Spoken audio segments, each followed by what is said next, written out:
Assalamualaikum warahmatullahi wabarakatuh. Salam jempol. Apa kabar anak-anakku? Semoga di pertemuan kedua ini kalian masih semangat dan dalam keadaan sehat semua. Masih bersama Bapak Sutimin SAB dalam pelajaran prakarya, dan pada pembelajaran kali ini kita akan membahas bab 3 budidaya ternak hias dan bab 4 pengolahan bahan pangan ikan dan daging. Baik anak-anakku, langsung saja untuk lebih jelasnya tentang materi tersebut, mari kita simak baik-baik video penjelasan berikut ini.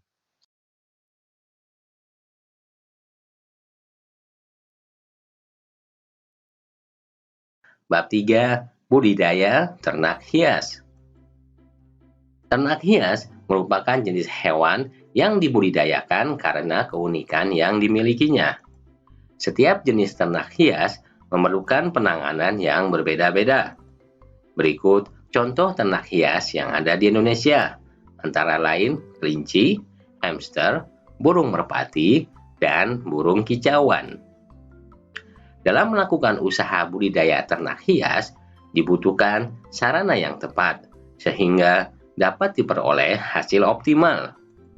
Setiap jenis ternak hias membutuhkan sarana produksi budidaya yang berbeda-beda. Pemeliharaan ternak hias mempunyai tujuan yang berbeda-beda, bergantung pada jenis ternaknya. Teknik yang perlu diperhatikan dalam budidaya ternak hias adalah pemeliharaan kandang, pemilihan bibit, pola pemberian pakan, serta pencegahan hama penyakit. Bab 4. Pengolahan bahan pangan ikan dan daging. Ikan adalah jenis hewan golongan Pisces yang memiliki kandungan protein hewani. Ayam adalah jenis hewan yang masuk kelompok Apes dan memiliki kandungan protein. Sapi adalah jenis hewan yang masuk kelompok mamalia dan memiliki kandungan protein. Jenis ikan berdasarkan habitatnya antara lain ikan perairan tawar, ikan perairan payau, dan ikan perairan laut. Jenis daging dibedakan berdasarkan hewan yang menjadi sumber daging.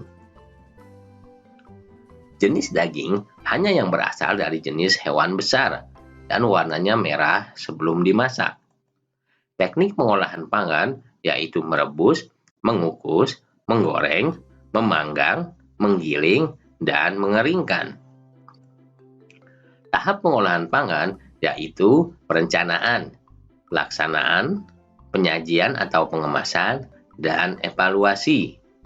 Sanitasi dan higienitas penyajian suatu hidangan makanan perlu diperhatikan.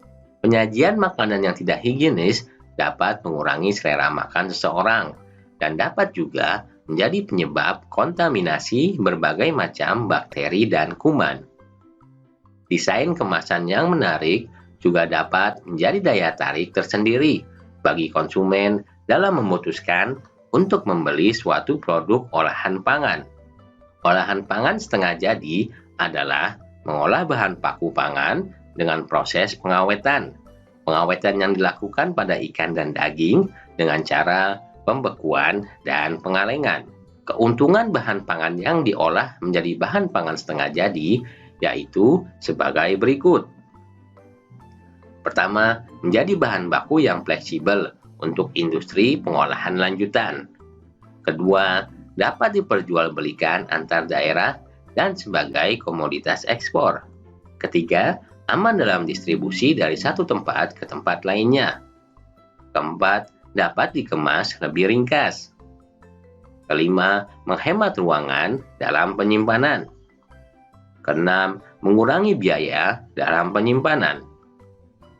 Ketujuh, tahan lama dan lebih kuat dari cuaca dingin atau panas. Pangan olahan ikan dan daging mencakup pangan olahan yang langsung dikonsumsi untuk manusia maupun pangan olahan setengah jadi yang digunakan selanjutnya sebagai bahan baku pangan.